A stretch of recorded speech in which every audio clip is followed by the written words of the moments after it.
Good morning, everyone. Good morning. Here we are. Another day, another dollar.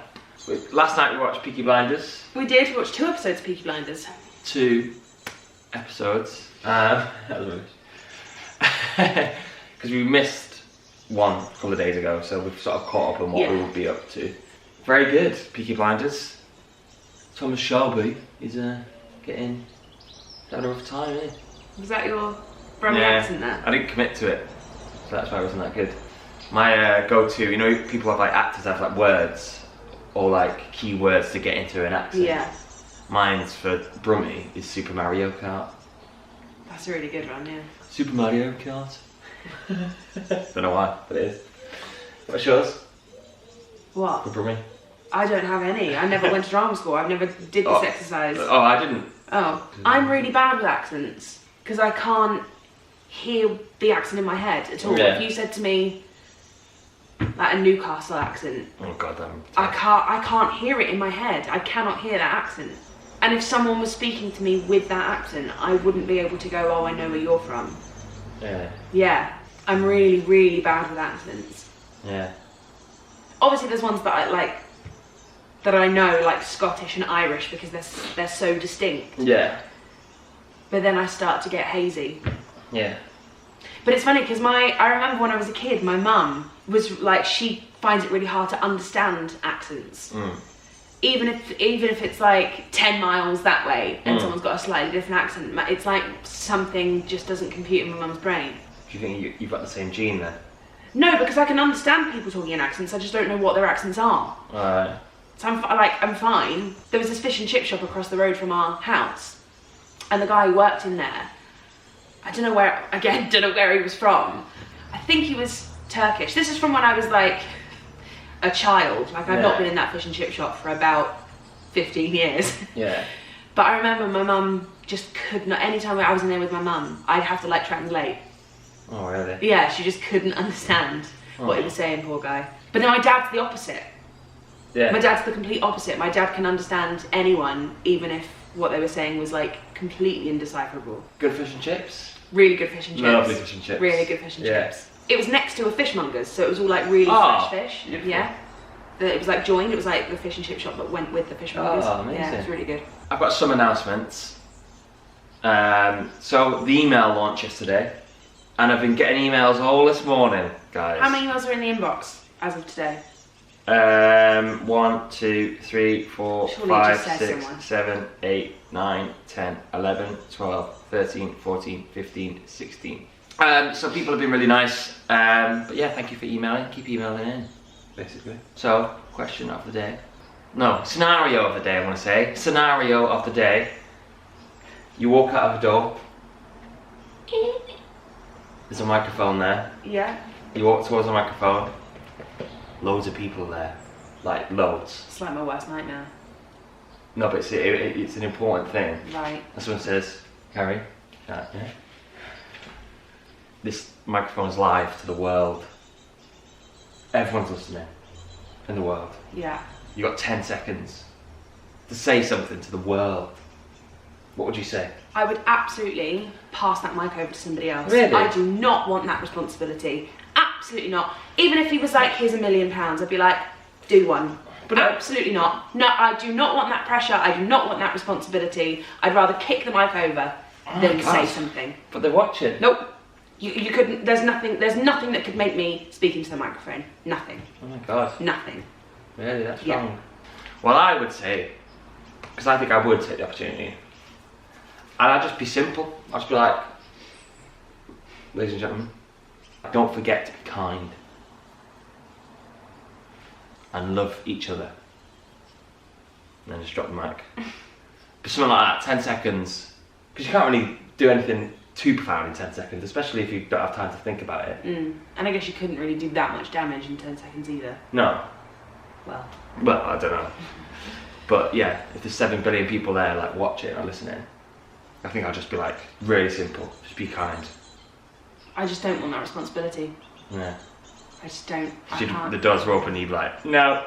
Yeah. Okay, so what does it mean to be human? That's a big question. Well, that other one didn't go as long as I thought I was Sorry. So what does it mean to be human? I always really like it when people make mistakes. It sounds like I'm just waiting for people to screw up and like to fail. But that's not what I mean. I feel like because of social media and cancel culture, we have a habit of cancelling people, and I hate that term, but we have a habit of cancelling people for mistakes that we have made ourselves. So instead of just going, oh well, they've made that mistake, or they've apologized or whatever, and that's just part of being human, we hold them to these like perfect standards, and if they dip anything below that, no matter how little it is, they've disappointed us. And I find it very strange to be disappointed in someone that you don't know. I find that a little bit odd, especially when it's someone like in the entertainment industry, and it's not like someone who we look to lead us. It's not like someone in power, like Donald Trump or Boris Johnson, because then I feel like they should be held to different standards because they are a governing body. They are someone who we look to lead the country. Whereas when it's like someone whose job is singing songs on stage and we're holding them to the same standards as someone who is like leading our country, I find it a little bit odd. But yeah, I feel like people are more human when they make mistakes. I find it really weird when someone's like perfect or seems too perfect, because I don't know why you'd want to project that image of yourself when you know you can never maintain it. Yeah. Like I feel like as soon as people are looking to other people going, oh my god, they are so perfect, they live the perfect life, they've got the perfect relationship, they've got the perfect house, the perfect kids, the perfect whatever, you know you're never going to be able to maintain that, because no one's perfect. How could you ever maintain that? At some point you're going to make a mistake, or something you said from 10 years ago is going to surface. You know what I mean? So why would you ever want to maintain anything other than just being human? I agree, like it's human to make mistakes, human to learn from them, or just to make them, basically. Yeah. Like it's human to have I feel like to like show compassion and make connections in the world. So maybe that links in with people if they are trying to connect or show compassion or empathize with people. They are doing that like sort of the wrong way. You were talking about like the way they might look up to a star. Yeah. That's them trying to make a connection. Yeah. So I think that's another like human trait, trying to make connections throughout life. Yeah, definitely. Yeah, I get really confused by people who can't empathize. Because I feel like empathy is such a huge part of being human.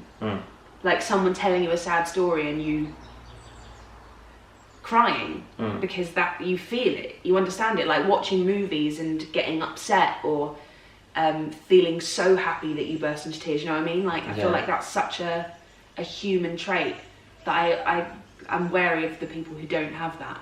There's loads of things like about being human. I had a little quick Google before this just so I wasn't like caught off guard, but even like stuff like designing clothes, that sounds really stupid, but if you think about it on a global scale, there's no like koala bears in Gap going, oh, these jeans are perfect, you know what I mean? Yeah. We are the only species that wear clothes, I guess.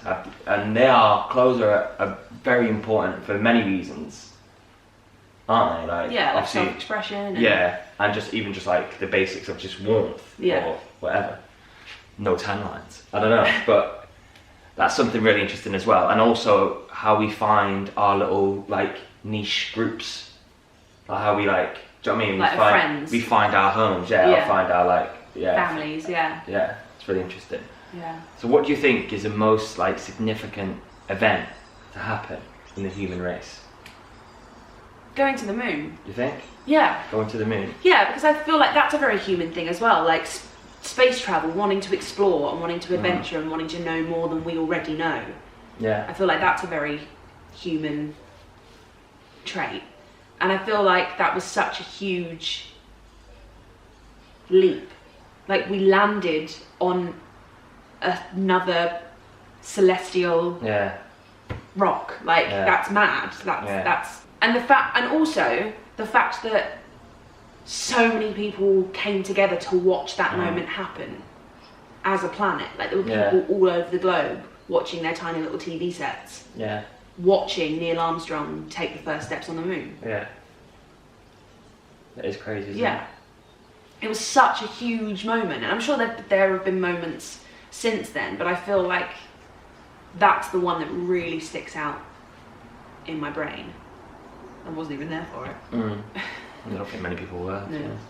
It's an amazing feat because of the science behind it and the brains, the human brains that actually worked out how much force you need to get this amount of weight out of the atmosphere and all that sort of crap, which is just mind-blowing. But then also the metaphorical like feelings of it when it's like humans pushing the boundaries and exploring and trying to better themselves and trying to you know, just be better, I guess, and learn. So I guess that's, for both reasons, is a really cool thing. What about when the iPhone came out? Jokes. The computer chip though, I mean, that's made out of sand. That's mental. But yeah, the computer chip, that blows my mind. And just imagine everything around us that was made from a chip, or has a chip in it. Yeah. Some in the freezer. I'm joking. But that's crazy. Yeah. Like, who was like, yeah, I'm just gonna make this little chip and it's gonna have all this data on it. Well, I think that's the size of like a gnat. Well, progress is just really human, isn't it? Yeah. The fact that we're always exploring and we're always expanding and we're always trying to find like new ways to be better. So many species have just gone, well, this is as good as it's gonna get. So a dog. We've like shrinks the mind. Yeah, we've like perfected what we've got. So that's kind of it now. Whereas if you think about like technology in the last even like 20 years, if you think about your first mobile phone compared to your mobile phone now. I think it's in a museum somewhere. Yeah. Yeah. Mine's being used as like a door wedge. Yeah. It's like it's a brick. And yeah, it was like big and chunky and just crap. It was a Nokia, what were they called? Nokia 3310. 3310, something like that, yeah. 30. So I guess that's it, isn't it? Like those are the progressions, those are the things that defy humans, I guess. Not completely, obviously, but that's a big factor of like trying to better themselves. Yeah. Like in everything you see, like even like in sport, I'm thinking like people are getting faster because they're eating better and they're doing like, they're working, not harder. I'm sure people worked just as hard back in the day, but like if I'm thinking like sprinters, everything they do, like everything, all their training is all about like how to run quickly and not losing any power when they're running. But like 50 years ago, they were just like, like do some laps around the field or whatever. They didn't specify every they movement. just knew less about. Yeah, so knowledge is power, isn't it? So everything's getting better and faster and quicker and more efficient, you would hope. But yeah, so I think that's probably it, isn't it? In a nutshell. In a nutshell. I'm in a nutshell. Get me out of this nutshell. Austin Powers. Well, that was that really. A bit of human stuff. What do you call it? Human world together as one. Thanks for everyone who's emailed. Keep emailing. Keep them coming. Someone just emailed. So thank you for that. Well, I've actually read most of them, and yeah, I'm sure we'll get going with them. So yeah, thank you. Bye everyone. Have a good day out there. Don't go changing. I think you've done that one. Oh. Don't have much money, but boy, if I did, I'd buy a big house where we both could live. Outwards round kick. Oh God, it's early. Right, bye everyone.